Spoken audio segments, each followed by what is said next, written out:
अथ कालभैरवाष्टकम्। देवराजसेव्यमानपावनाङ्घ्रिपङ्कजं व्यालयज्ञसूत्रमिन्दुशेखरं कृपाकरं नारदादियोगिवृन्दवन्दितं दिगम्बरं काशिकापुराधिनाथ कालभैरवं भजे। भानुकोटिभास्वरं भवाब्धितारकं परं नीलकण्ठमीप्सितार्थदायकं त्रिलोचनं कालकालमम्बुजाक्षमक्षशूलमक्षरं काशिकापुराधिनाथ कालभैरवं भजे।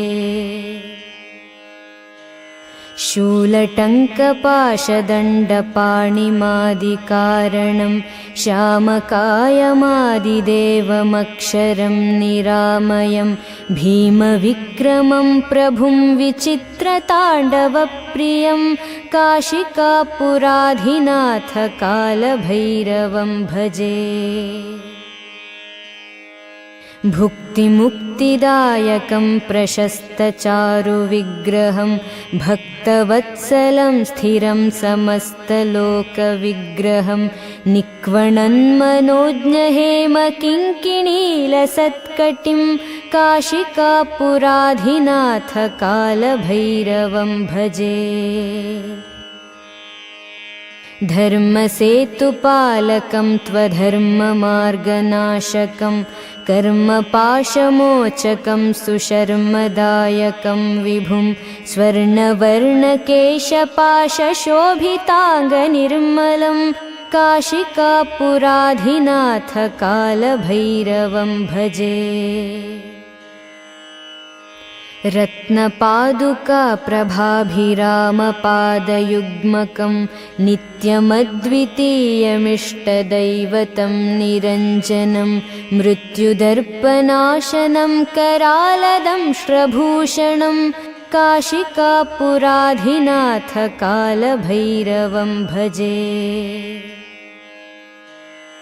अट्टहासभिन्नपद्मजाण्डकोशसन्ततिं दृष्टिपातनष्टपापजालमुग्रशासनम् अष्टसिद्धिदायकं कपालमालिकाधरं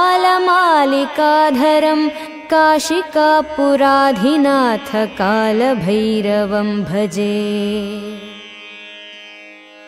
भूतसङ्घनायकं विशालकीर्तिदायकं काशीवासिलोकपुण्यपापशोधकं विभुं नीतिमार्गकोविदं पुरातनं जगत्पतिं काशिकापुराधिनाथ कालभैरवं भजे।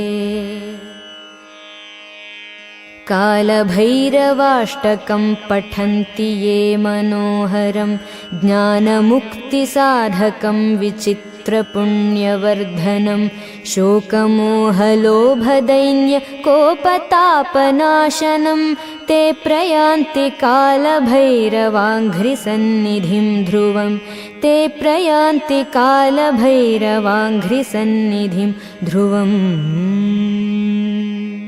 देवराजसेव्यमानपावनाङ्घ्रिपङ्कजं व्यालयज्ञसूत्रमिन्दुशेखरं कृपाकरं नारदादियोगिवृन्दवन्दितं दिगम्बरं काशिकापुराधिनाथ कालभैरवं भजे। भानुकोटिभास्वरं भवाब्धितारकं परं नीलकण्ठमीप्सितार्थदायकं त्रिलोचनं कालकालमम्बुजाक्षमक्षशूलमक्षरं काशिकापुराधिनाथ कालभैरवं भजे।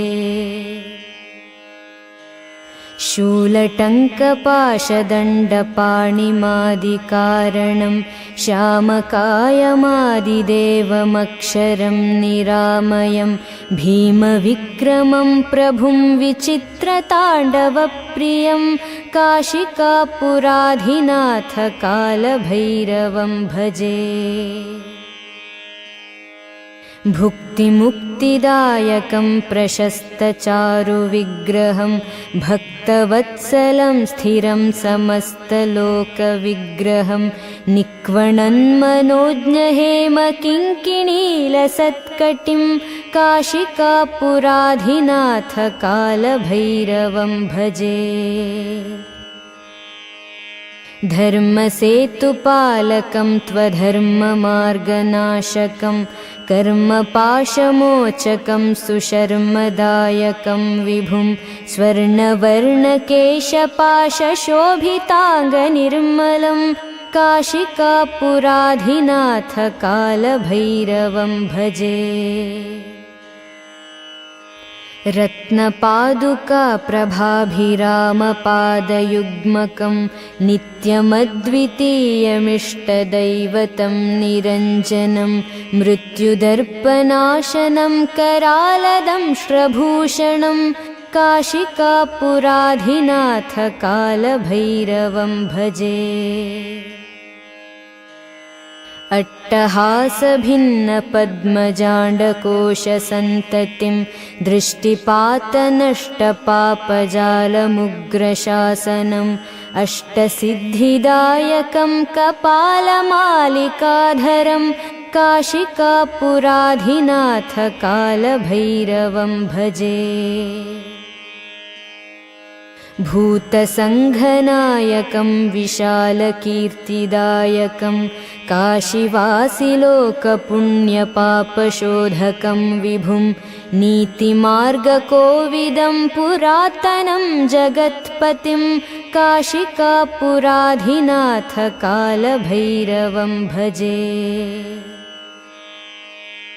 कालभैरवाष्टकं पठन्ति ये मनोहरं ज्ञानमुक्तिसाधकं विचित्रपुण्यवर्धनं शोकमोहलोभदैन्यकोपतापनाशनं ते प्रयान्ति कालभैरवाङ्घ्रिसन्निधिं ध्रुवं ते प्रयान्ति कालभैरवाङ्घ्रिसन्निधिं ध्रुवम्।